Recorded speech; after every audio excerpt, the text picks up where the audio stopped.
Good evening, Advocate. Thank you very much for your time. I'm sure you feel completely vindicated. It was a very long road with many obstacles put in its way. The judgment is absolutely scathing.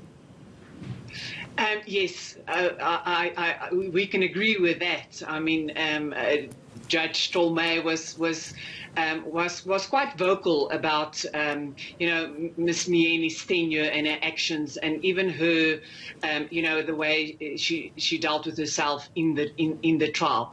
But you know what? I think we need good news. South Africans need good news. We're going through a pandemic, and we are depressed, and we're in lockdown, and we hear about deaths and all of that. And I think this is sort of on the other hand good news, vindication for civil society.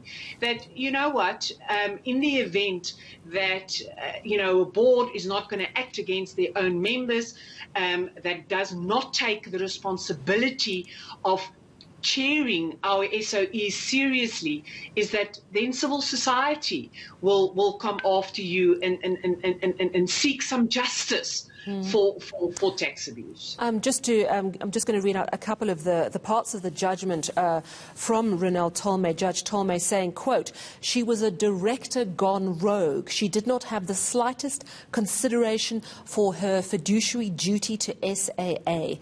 And she referred to her, quote, "dishonesty, breach of fiduciary duty, recklessness, gross negligence, and this, quote, constitutes reprehensible conduct, is sufficient reason for a punitive costs order." Now, how much is she going to have to pay?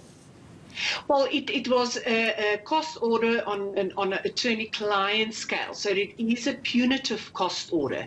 Now, it's difficult to say what that would amount to, but it basically, it's the court's way of showing. I wasn't happy with the way the trial was conducted, because cost normally follows the victor in a case, but punitive cost order is really pointing towards all the things that you've just read, is to say, but the court was also unhappy with her conduct. Difficult to say the amount. It will probably have to go through a process and a taxation and all of that.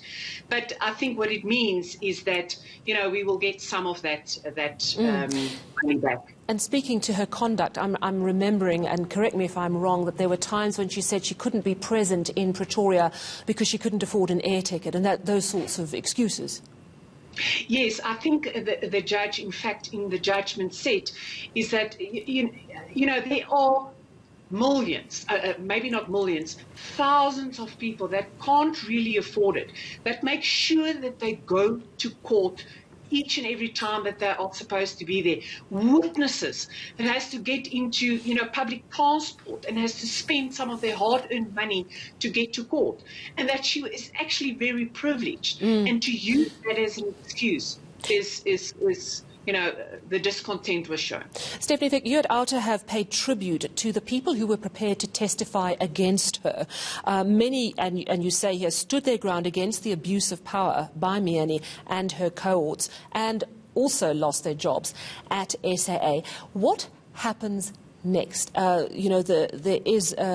This has been referred to the NPA for consideration on whether an investigation regarding possible criminal conduct should follow. What is your view? Do you think there's enough? I mean, obviously, I'm asking you to play part of the NPA, and it will have to be fully investigated first. But do you think this will go further? Well, we can only hope so. What I can tell you is that we already made a Section 27 referral complaining about the conduct of all the board members responsible for some of the conduct. The NPA hasn't come forward with any prosecutions, and we are worried that, state capture is not getting younger, it's only getting older, and we haven't seen any prosecutions. But we can only hope, and a judgment like this, a declaration of delinquency, by no stretch of the imagination proves a criminal conduct, but it must show that there is something and that it's worth it to investigate. In fact, I think we can give the NPA an enormous amount of evidence that they don't even have to go, investigate this matter thoroughly. We can just give them some of, of the evidence.